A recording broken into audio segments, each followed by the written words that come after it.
me shift this way. You guys can get something better in the background. You tell me where to go. That's great. Okay. Alex, do you mind if you stay here and he look here? Yeah. Whatever's best for him there now. Sorry.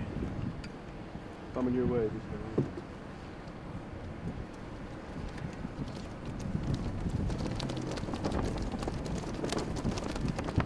Everybody ready? Yeah. All good? All good?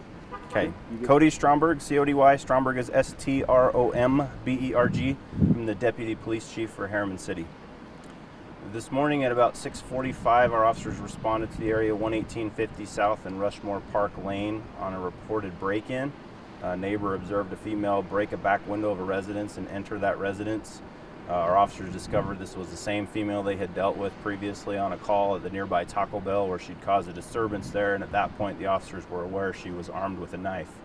Our officers made contact with her at this residence. They entered the residence to try and locate, make sure whether or not she was still in the residence. They confronted her. Less lethal munition was deployed, and she at that point retreated into a bedroom and started barricading and making threats to law enforcement. So our patrol officers removed themselves from the house. We conducted essentially a surround and call out.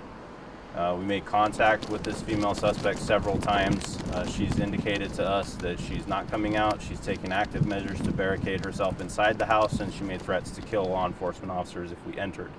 At this point, we've called for a SWAT deployment, a tactical deployment from our South Valley SWAT teams made up of operators from Herriman, Riverton, and South Jordan police departments. We continue to try and establish contact with her to negotiate a peaceful surrender, and that's where we're at right now. So again, we'll continue to make efforts to contact her, to negotiate a surrender with her. This is not her residence. We've been in contact with the homeowners. They're actually out of town. So she broke into an empty house, but at some point she's got to come out. So we'll let her make the decision of whether she wants to do that peacefully or not, and our tactical officers will respond accordingly.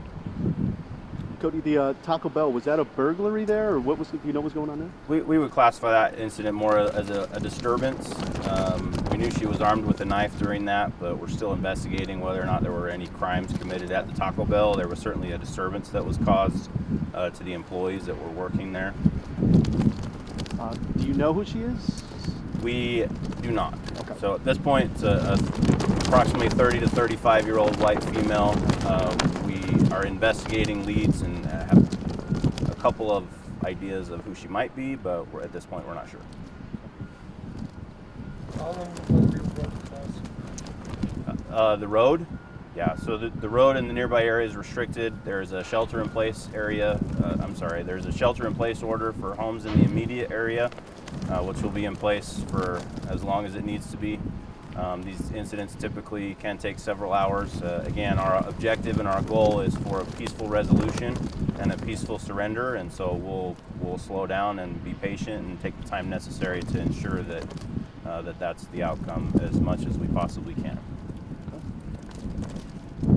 Good. Other questions? Thank you. Thanks. Okay, that's where we're at. Thank you.